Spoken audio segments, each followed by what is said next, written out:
the sheep. And he said, that's all I'm saying to you. It's not. I've seen a few dollar signs flashing in front of my eyes. So far, fuck all dollars. How long's that album been out for? Anyway.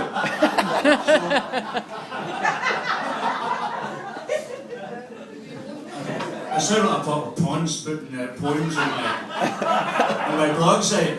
I don't do it very often. So where this poem came from was Rachel, before she opened this place, she was involved in the murky world of storytelling. And that had a couple of good points about it.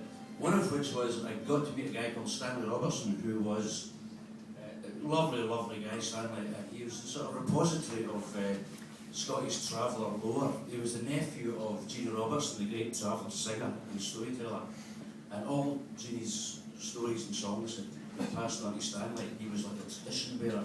So he was a fantastic guy. And we went a couple of weekends with him, and Rachel dragged me along, and it turned out to be fantastic. And one of them was, he called it Searching for the Lodestone.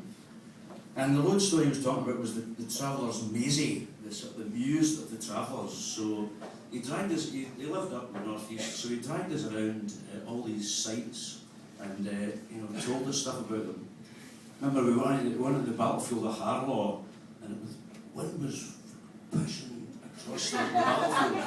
And Stanley stood there in a high voice, sang the great ballad of the Battle of Harlaw. It was absolutely chilling and fantastic. So he did lots of stuff with us.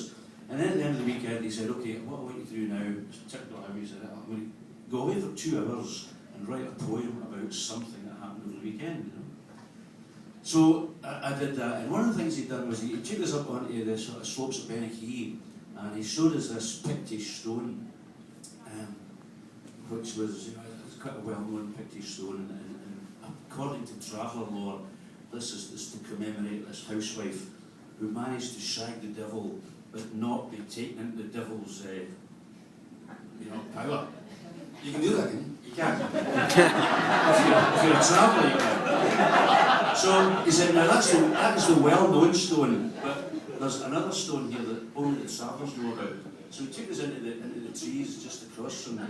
You go to Benachie, you'll see that stone there, but they're hidden away in the trees. There's this other couple of stones. And he told us the story of these stones. So according to the traveller, there's actually a carving of a woman there, it is there. And he says, this is to commemorate a Saracen princess called Persephone, who, during the time of the Crusades, she found this Scottish Templar knight wounded in the battlefield. She took him back and she tended him and got him back to health. They fell in love, or she fell in love with him at least, and one thing led to another.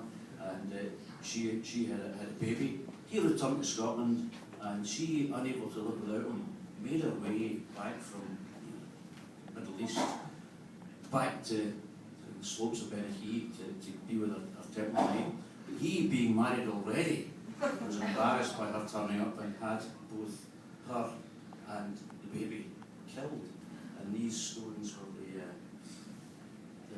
the markers for these. So when Stanley told me that story, Rachel was also working with a lot of asylum seekers, and we got to know a lot of these fantastic people. And I was thinking particularly of one woman, Aklam, who was an Algerian lawyer, and she and her husband had been threatened with death back home. So they come over here, and this fantastic, bright, creative person, because she's an asylum seeker, was allowed to do fuck all in this country, and not allowed to use any of his talents. So I thought, God, it's not much has changed, has it?